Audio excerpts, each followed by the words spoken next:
Disclaimer হিসাবে নিয়ে রাখেন, সেটা হচ্ছে গিয়ে কাশি থেকে এসে বা বেনারস থেকে এসে কোনোদিনও জল নেবেন না, গঙ্গার জল। লস্যির দোকানে লস্যি খাবো। বিশ্বনাথের এই যে একটু সরো, উল্টো দিকে কাশী বিশ্বনাথের গেট নিয়েছি আমি আর দর্শন হয়ে গেছে বাবার ভালো মতন। হ্যাঁ গাইস, চলে এসেছি নতুন এপিসোড নিয়ে। ঘড়ির কাটায় 7:13। এখন হাঁটছি হচ্ছে গিয়ে বারাণসীর দশাশ্বমেধ ঘাটের রাস্তা দিয়ে। এই যে চারিদিকেই দশাশ্বমেধ ঘাটের মার্কেটটা পুরো। তো হোটেল যেহেতু কালকে আমি হচ্ছে গিয়ে দেওঘরের দিকে বেরিয়ে যাবো, ঝাড়খণ্ডের বাবা ধামে যাবো, বাবা বৈদ্যনাথ ধাম। তো আমার একটার সময় ট্রেন আছে, 1:20-তে ট্রেন আছে। তো বেশিক্ষণ মানে 24 ঘন্টা থাকা হচ্ছে না। তো আমি কাছাকাছি রেখেছি যাতে হচ্ছে গিয়ে সকালবেলা একটুখানি কালকে সকালবেলা যাবো হচ্ছে কি মন্দিরে পুজো দিতে, কারণ কাশী বিশ্বনাথ তো দর্শন হয়ে গেছে, এবার দর্শন করতে হবে আমাকে। বলুন কার দর্শন বাকি আছে? সংকটমোচন হনুমান মন্দিরও হয়ে গেছে, আরেকজন আছেন যিনারটাও ম্যান্ডেটারি, যাকে বলে যে কাশী আসলে ওটা ম্যান্ডেটারি, ওটা না করলে হয় না। বাবা কাল ভৈরব মন্দির, তো ওটা কালকে সকালে করে নেবো। তো কাশী থেকে বেরানোর আগে পুরো ফুললি অ্যান্ড ফাইনালি তো কাল ভৈরব মন্দিরটা করে নেবো। তো তাই জন্যই কাছাকাছি রেখেছি, আর এখানেও যাতে মণিকর্ণিকা ঘাট ফাট আশেপাশে ঘুরতে পারি সন্ধ্যাবেলাটা। তারপরে কিছু খাবার খাবো, লস্যি খাবো, বেনারস এসছি লস্যি খাবো না, চাট খাবো না, এটা হতে পারে। অযোধ্যাতে লস্যি খেয়েছি, ঠিক আছে, পুজো দিয়ে রামলালা দর্শন করে, তো বেনারসে একবার খেয়ে দেবো কিরকম হয়। আর খাবার দাবার একটু খাবো, ঘুরবো ফিরবো। আজকে সেরকম কিছু প্ল্যান নেই।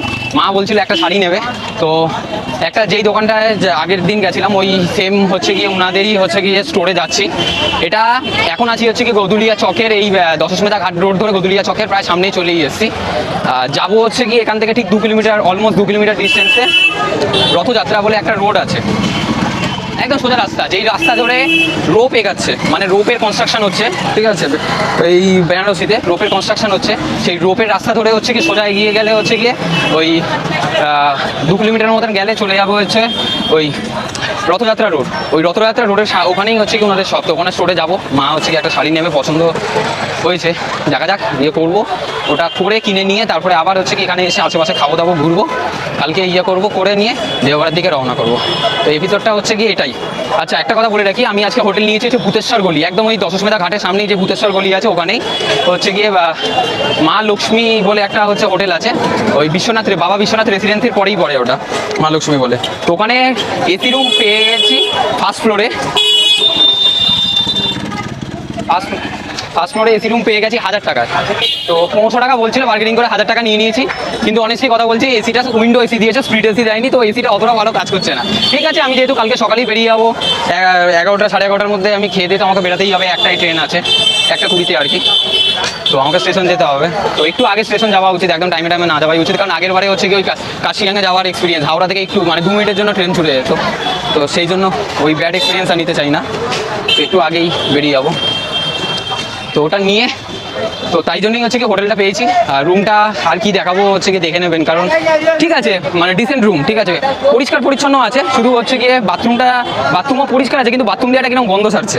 আর এসিটা হচ্ছে কি উইন্ডো এসি দিয়েছে, ভোল্টাসে মোটামুটি কাজ করছে, সেরকম একটা ঠান্ডা করছে না। এবার যেহেতু বেনারসে আজকে 1 জুলাই আছে, তো বৃষ্টি হচ্ছে এখন, অলরেডি হচ্ছে গিয়ে সকালেও বৃষ্টি হচ্ছে, এখন টিপ টিপ করে বৃষ্টি হচ্ছে, মেঘলা ওয়েদার আছে। তো ঠিক আছে, 1000 টাকায় যাওয়া হয় আর কি, বার্গেনিং করে পেয়ে গেছি, একদম পুরো ঘাটের সামনে, দশাশ্বমেধ ঘাটের সামনে আর কি। দশাশ্বমেধ ঘাট আমার মানে হোটেল থেকে জাস্ট হচ্ছে গিয়ে কতক্ষণ বলবে, 1 মিনিটের হাঁটা আমার হোটেল থেকে দশাশ্বমেধ ঘাট।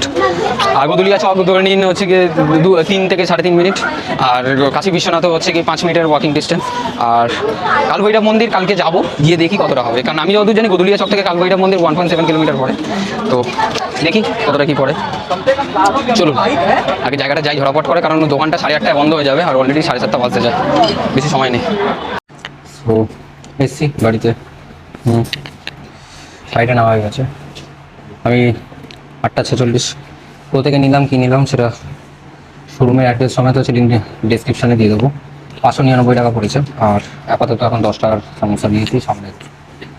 এই ভূতনাথ গলিটা হচ্ছে কি কাশী বিশ্বনাথের যে 2 নম্বর গেট পড়ে, গেটের অপোজিটেই পড়ে, বাঙালি টোলা বলে যেটাকে বলে, ওই জায়গাটাই একদমই দশাশ্বমেধ ঘাটের সামনে থেকে। আবার বেরাবো রাতের খাবার নিয়ে, এখনের জন্য সন্ধ্যাবেলার জন্য এটাই ঠিক আছে। 10 টাকার সমস্যা, একদম কাশী বিশ্বনাথের 2 নম্বর গলির পাশেই পড়ে দোকান, পাশাপাশি 2টো দোকান পড়ে।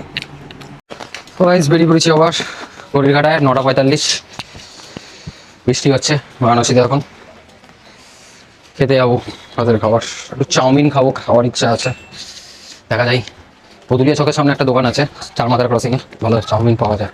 মানে এর আগে ওর কাছ থেকে ফ্রাইড রাইস খেয়েছিলাম একদিন, যেদিন আগে আগে যখন বারাণসী এসেছিলাম, তো ওর কাছেই যাবো চাউমিন খেতে। আর একটা খাবারের দোকানের সন্ধান দিচ্ছি, খুব ভালো খাবার বানায়, মানে আমার কাছে তো খুব ভালো লেগেছে। বসেও খাওয়া যায় আর প্যাকিং করেও দিয়ে দেবে 100%। সেটা হচ্ছে কি এই ভূতেশ্বর যে এই যে গলিটা, এই যে রাস্তা দিয়ে যাচ্ছি, যেটা হচ্ছে বেঙ্গলি টোলা বাঙালি টোলা বলেও যেটা আছে পাশ দিয়ে, একদম পুরো এই রাজেশমেন্টা ঘাটের সামনে, একদম মানে কাশী বিশ্বনাথের 2 নম্বর যে গেট পড়ছে, 2 নম্বর গেটের অপোজিটেই ভূতেশ্বর গলি। ওই ভূতেশ্বর গলির মুখে ঢুকতেই একটা খাবারের দোকান আছে, ঠিক আছে, বাঙালি দোকান ওটা। যারা বাঙালিরা তারা আসতে পারেন, আর নন বেঙ্গলিরা তো অবশ্যই আসবে, কোনো সমস্যা নেই। খাবার হচ্ছে কি খুব ভালো বানায়। আমার বাবার জন্য হচ্ছে কি রুটি নিয়েছি আর তরকা নিয়েছি, একদম হেভি হেভি কোয়ালিটির খাবার। আমি কালকে ঠিক করেছি যে ওই যখন দেওঘর যাবো, তো ট্রেন ধরার আগে হচ্ছে গিয়ে এখান থেকেই হচ্ছে পনিরের তরকারি খাবো।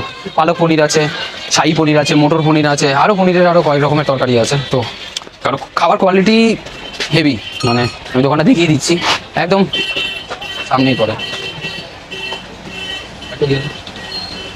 এই যে দোকান, এই যে পিছনে যে দোকানটা দেখছো, এই দোকানটা এই যে গলির একদম মুখে চলে এসেছি। এই যে এই পিঙ্ক কালারের দোকানটা, ঠিক আছে। এই যে উল্টো দিকে কাশী বিশ্বনাথের, এই যে একটু সরো, উল্টো দিকে কাশী বিশ্বনাথের গেট, আর ঠিক অপোজিটে গিয়ে চলতে ওই উল্টো দিকে একদম মুখের সামনে এই ভূতেশ্বর যে গলিটা আছে সেখানে। তো বাঙালিরা নন বেঙ্গলিরা যারাই আছো, যারাই দেখছো ভিডিও, অবশ্যই খেও, দোকানটা ভালো দোকান। মানে কোনো প্রমোশন করছি না, আমার নিজের পার্সোনালি ভালো লেগেছে বলে তাই জন্য বললাম, আমি কারো প্রমোশন করি না। তো সত্যিই ভালো দোকান, মানে খাবার কোয়ালিটি হেভি। রুটি খেলাম তো একটু ঠিকঠাক, থিকনেসটাও ঠিকঠাক আছে রুটির, আটা দিয়ে করে। আর এখানে বেনারসি এমনিও হচ্ছে কি পুরি পুরি যা খাবে সবই আটার, ময়দা ইউজ করে না, খুব কম, মানে 90% জায়গায় আটা ইউজ হয়। এক আধটা যেগুলো হচ্ছে কি মানে যেগুলো সম্ভব নয় সেগুলোই হচ্ছে গিয়ে ময়দার ইউজ করে, যেরকম চাউমিন বলুন ইয়ে বলুন, তাও আটারও পাওয়া যায় কিছু কিছু জায়গায়, কিন্তু অত তো আর ওগুলো ইয়ে হয় না। যাই হোক, তো এই টুকটাক কয়েকটা জিনিসই হচ্ছে কি ইয়ে হয়। হেঁটে যাচ্ছি চারমাথার মোড়ে, যেটা আগের দিনও যেখান থেকে পেয়েছিলাম। তো একটা বেদ চাও নিয়ে নিয়েছি আমি আর আমার মা। ওই সিঙ্গারা ফিঙ্গারা, তারপরে একটুখানি বাবার কাছ থেকে রুটি তড়কা খেলাম। সারাদিন তো মুখ চলছেই, ট্রেনেও খেয়েছি, তো পেটটা মোটামুটি ভর্তি আছে, তাই 1 প্লেট নিয়ে নিয়েছি। আর ফুল প্লেট নিয়ে নিয়েছি, 110 টাকা পড়েছে ভেজ চাও। আর পনির যদি থাকে তাহলে হচ্ছে 150 টাকা ফুল প্লেট, আর হাফ প্লেট হলে 60 টাকা। তো এখান থেকেই হচ্ছে গিয়ে যেদিনকে অযোধ্যা গেলাম সেদিনকেও রাত্রেবেলা এখান থেকে ধোসা খেয়ে গেছিলাম, 70 টাকা পড়েছিল মশলা ধোসা। আর নর্মাল দোসা হলে হচ্ছে গিয়ে 40 টাকা। আর সকালবেলা হচ্ছে গিয়ে ফ্রাইড রাইস খেয়েছিলাম ওই পনিরের ওই তরকারিটা দিয়ে, মাঞ্চুরিয়ান, পনির মাঞ্চুরিয়ান, ওটা দিয়ে 8 পিস ছিল। চলুন এগুলো খাবারগুলো খাই, খেয়ে রে এরপর হচ্ছে গিয়ে হোটেলে যাবো। হোটেলে গিয়ে রাত্রেবেলা ঘুমিয়ে নেবো, কারণ কালকে সকালবেলা হচ্ছে গিয়ে বাবা কাল ভৈরবে দর্শন করবো, ঘুরে হচ্ছে গিয়ে আবার একটুখানি বসি খাবো, একটু টুকটাক ঘুরবো, ঘুরে সোজা হচ্ছে গিয়ে দেওঘরের জন্য হাঁটা মারবো, ট্রেন দেবো।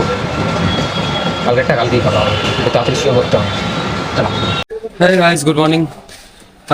কাল ভৈরবের মন্দিরে গেছিলাম, দর্শন হয়ে গেছে বাবার ভালো মতন।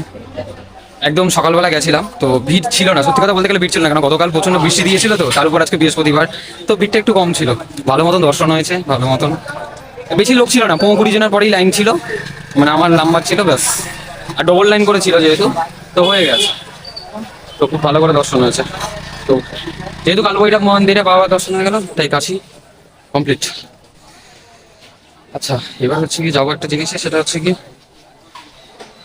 ওই বাবার মন্দির থেকে হচ্ছে কি একটা মালা দিয়েছিল, তো সেই মালাটা হচ্ছে গিয়ে গঙ্গায় নিয়ে যাবো, কারণ ট্রেনে নিয়ে যাবো, ছোঁয়াছুঁই ঠেকাঠেকি, তারপরে হচ্ছে গিয়ে আরও সমস্যা হতে পারে, এতে পাপ লাগবে। তাই জন্যই হচ্ছে সব থেকে বেস্ট উপায় হচ্ছে সামনে গঙ্গা আছে, ভক্তি করে নমস্কার করো, আর গঙ্গায় হচ্ছে গিয়ে সেটা বিসর্জন দিয়ে দাও। এখন আছি আমি হচ্ছে গিয়ে যেতে দশমেধা ঘাটের সামনে নিয়েছি আমি, তো ঘাটের দিকেই যাচ্ছি। এবার ভাবছি কোন ঘাটে যাওয়া যায়, দশমেধা ঘাটে যাবো নাকি হচ্ছে মণিকর্ণিকার ঘাটের দিকে যাবো, কারণ ওখানে একটু বেশি ফাঁকা আছে। দশমেধা ঘাটের সামনে এই সব নৌকাগুলো দাঁড়িয়ে থাকে, তো সেই জন্য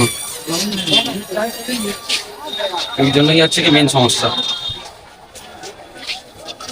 এরপর বেরাবো হচ্ছে গিয়ে, এবার আজকে হচ্ছে কি আমার 11টায় হচ্ছে গিয়ে চেক আউট আছে, তো তার আগে যাবো, গিয়ে হচ্ছে গিয়ে একটু খাবো দাবো, যা যা খাবার আছে, লস্যি খাবো, চাট খাবো, খেয়ে দে ব্যাস একদম ট্রেন ধরে দেওঘর ঘাটের দিকে চলেই এসেছি। আচ্ছা একটা জিনিস বলে দিই, ডিসক্লেমার হিসাবে নিয়ে রাখেন, সেটা হচ্ছে গিয়ে কাশি থেকে এসে বা বেনারস থেকে এসে কোনোদিনও জল নেবেন না, গঙ্গার জল। এটা মন দিয়ে শুনে রাখুন। অনেক লোককে দেখছি যে বেনারসে এসে জল নিচ্ছে, তো এখানে সামনে দেখবেন ওই ছোটো ছোটো হচ্ছে গিয়ে জল নেওয়ার জন্য ডিব্বা ফিব্বা বিক্রি করছে, ইয়ে করছে, সব ঠিক আছে, আমি কোনো কিছু ইয়ে করছি না, কিন্তু যতটা পারবেন যে জল না নিয়ে যাওয়া। কারণ এখানে হচ্ছে কি সামনে মণিকর্ণিকা ঘাট আছে, অনেক সব হয়, মৃতদেহ হয়, তাদের অস্থি দেয়। এই আপনি যে কোনো জায়গায় গঙ্গার জল নেবেন, কাশি বাদ দিয়ে, কাশি থেকে গঙ্গার জলটা যত না নেওয়াটাই ভালো, অ্যাভয়েড করবেন, ঠিক আছে? আপনি যে কোনো জায়গা থেকে জল নিতে পারবেন, এটা অবশ্যই মাথায় রাখবেন প্লিজ।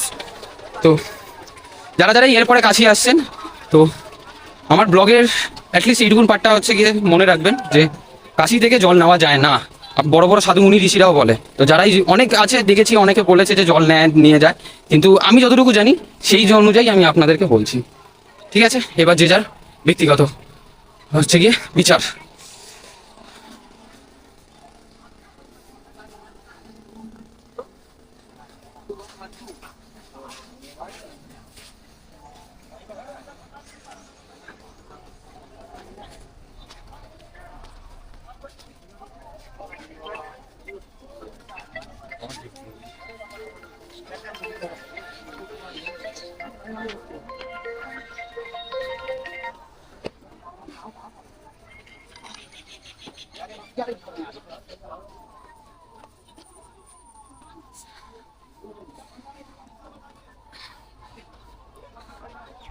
এটা আননোন জায়গা থেকে নামছি আর কি গঙ্গায়, কারণ এই জায়গাটা দেখুন অনেকটাই ফাঁকা আছে, সেরকম লোকজন নেই, তো ওই জন্য আননোন জায়গাটা দিয়ে নামছি, যাতে হচ্ছে ভালো মতন আর কি বাবার দেওয়া ফুলটা যাতে জলে ইয়ে করতে পারি, বিসর্জন দিতে পারি।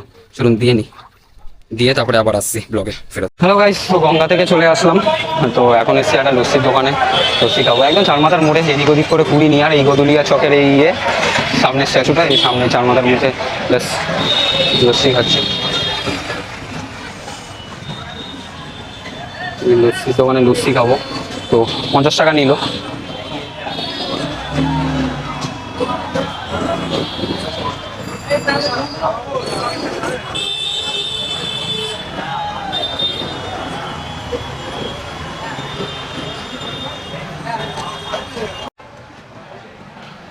লস্যিটা খেলাম এক জায়গা থেকে, একদম ওই গদুলিয়া চকের সামনে দোকানটা থেকে, ঠিক আছে, ভালো করেছে, একটু বেটার হলে পারতো। উপর দিক দিয়ে হচ্ছে কি ওই মালাই দিয়ে দেয়, এখানে বেনারসের প্রত্যেকটা লস্যি দোকানে এরকম 50 টাকা নিয়েছে ভাট, কোয়ান্টিটি ঠিকঠাক। অযোধ্যারটা আমার মনে হয় যে একটু বেশি ছিল কোয়ান্টিটি, আমি বলে দিচ্ছি। এখানে ব্যাপারটা কি হয়, এখানে হচ্ছে গিয়ে বেনারসের লস্যিতে হচ্ছে গিয়ে উপর দিক দিয়ে একটা মালাই মতন হলুদ টাইপের একটা ইয়ে দিয়ে রং দিয়ে মালাই মতন করে ছড়িয়ে দেয়। আর অন্যান্য জায়গায় কি হয়, অযোধ্যাতে যেরকম আমি লস্যি খেয়েছিলাম রাম মন্দিরের ওই মার্কেটের ওখানেও হচ্ছে কি করে, কিন্তু ওখানে কাজু কিশমিশ তারপরে নারকেল দিয়ে ওইটাকে পুরো মানে গড়িয়ে রাখে। তো দু জায়গায় দুরকম টাইপের লস্যি। আচ্ছা এখন এখানে যে লস্যিটা খেলাম এটা অতটা ভারী লাগলো না আমার কাছে। যদি ভারী লস্যি খেতে হয় তাহলে পেলোয়ান লস্যি বা বানারসি সব থেকে ভালো লস্যি হয়, একদম পেট ভালো মতো মোটা করবে, ভার করবে। তো ওটা 80 ঘাটের দিকে পড়ে। তো যারা যারা আসবেন তারা অবশ্যই পেলোয়ান লস্যির ওই জায়গাটা যেতে পারেন। আর না হলে হচ্ছে কি এখানে আশেপাশে প্রচুর লস্যির দোকান আছে, সেখান থেকেও খেয়ে দেখতে পারেন যদি 80 ঘাট না যেতে পারেন। গদুলিয়া চকে যারা থাকবেন, কারণ গদুলিয়া চক থেকে 80 ঘাট মোটামুটি 2.5 থেকে 3 কিলোমিটারের মতন পড়ে আর কি। এবার হাঁটা পথে হলে হচ্ছে একটু সমস্যা হবে, হাতে সময় থাকলে আস্তে আস্তে হেঁটে যেতে পারেন। আর যদি হচ্ছে কি অটো টোটো করে যেতে চান তাহলে নেবে 100 টাকা তো চাই, কারণ আমি তো প্রথমের দিকে হচ্ছে কি ওই কেদার ঘাটের দিকে ছিলাম, এখানে অবধি আসতে 100 টাকা চাইছে রিক্সা হলে। হয়তো আমি যেদিনকে ওই কেদারঘাট থেকে হচ্ছে গিয়ে ওই তৃপ্তি লজের দিকে এসেছিলাম, মানে বেনারসি দ্বিতীয় দিনে, সেদিনকে হচ্ছে কি আমি ওই 80 টাকা দিয়ে রিক্সাওয়ালাকে নিয়ে এসেছিলাম। তো দেখতে পারেন একটু টুকটাক বার্গেনিং করে আসি। আর নাহলে টোটো ফোটো হলে 100, 120, 140, 150 অব্দি বলে, কেউ কত 200 বলবে, 3 কিলোমিটার রাস্তা। এখানে এরকমই একটুখানি বার্গেনিং না করলে কিন্তু হবে না। এমনি বাকি লস্যির দোকান এখানে অনেক পেয়ে যাবেন। আর যদি মোটা একদম ভারী লস্যি খেতে চান তাহলে পেলোয়ান লস্যি যেটা 80 ঘাটের দিকে আছে, এখানকার পুরোনো লোকরাও হচ্ছে গিয়ে সেটাই বলে। পরে অনেক বড় বড় দোকান হয়েছে, চাটের দোকান গেছিলাম, কিন্তু চাটের দোকান খুলেনি, একটা ভালো চাটের দোকান ছিল। কিন্তু কালকে রাতে দেখছিলাম ওখানে প্রচুর ভিড় হয়েছে, সবসময় ভিড় হয়, কিন্তু তখন বৃষ্টি করছিল প্রচুর এত, তাই জন্য হচ্ছে তাড়াহুড়ো করে হেঁটে হেঁটে হোটেলে চলে গেছি। সেই জন্য এখন সকালে এসে দেখছি চাটের দোকান বন্ধ, অবশ্য অনেক সকালই আছে, হয়তো এর থেকেও একটু দেরিতে হয়তো চাটের দোকান খুলবে। যাই হোক, আরেকটা জিনিস বলে রাখি, যারা যারা ধোসা ইডলি খাবেন, আচ্ছা গদুলিয়া চক থেকে লঙ্কা রোড ধরে 80 ঘাটের দিকে যেতে, আবার শুনুন, গদুলিয়া চক থেকে লঙ্কা রোড ধরে 80 ঘাটের দিকে যেতে একটা ভালো ইডলি ধোসার দোকান আছে, বসে খাওয়ায়, বেশ স্ট্যান্ডার্ড দোকান, ভালো দোকান, এমনি ইন্টেরিয়ার ডিজাইন করে, কিন্তু দামটা শুনলে আপনি বুঝতে পারবেন, 60 টাকা নেয় হচ্ছে গিয়ে ধোসা। মানে আমি আগের দিন খেয়েছিলাম, আমার ভিডিও এইটা নিয়ে ওখানে বসে ভিডিও করা হয়নি। শীতল গেস্ট হাউস বলে একটা গেস্ট হাউস আছে, বেশি নয়, ওই গদুলিয়া চক থেকে 200 মিটারও হাঁটতে হবে না, ওই 150 থেকে 200 মিটারের হাঁটার পথেই দেখবেন হচ্ছে যে মানে লঙ্কা রোডের দিকে যে আসছে আশিঘাটের দিকে, তার হচ্ছে ডান হাতে পড়বে। মানে গদুলিয়া চক থেকে লঙ্কা রোডের দিকে যেতে আশিঘাটে, মানে আশিঘাটের দিকে যেতে লঙ্কা রোড তার ডান হাতে পড়বে, 150 থেকে 200 মিটার হাঁটলে শীতল গেস্ট হাউসের নিচেই হচ্ছে কি ওই দোকানটা। তো ওখানে হচ্ছে কি ইডলি দোসা খেতে পারেন 60 টাকায়, ভালো। তো যারা যারা আসবেন তারা খেয়ে দেখতে পারেন। চলুন তাহলে এর সাথে শেষ করলাম এই এপিসোডটা। কেমন লাগলো বলুন আপনাদের। প্রথমে গয়া, তারপরে বেনারস, তারপর অযোধ্যা, আবার চলে আসলাম বেনারসে। এখনো অবধি আশা করছি অনেকগুলো তীর্থস্থান একসাথে কভার করে দেখিয়ে দিলাম আপনাদেরকে। আপনারাও কিন্তু ট্রাই করতে পারেন। আর এরকম ভাবেই আরো এরকম অনেক তীর্থস্থান একসাথে কভার করতে চাইলে আমার চ্যানেলটা ঝটাফট করে সাবস্ক্রাইব করে দেবেন। আজকের মতন এই এপিসোডটা এখানেই ক্লোজ করলাম।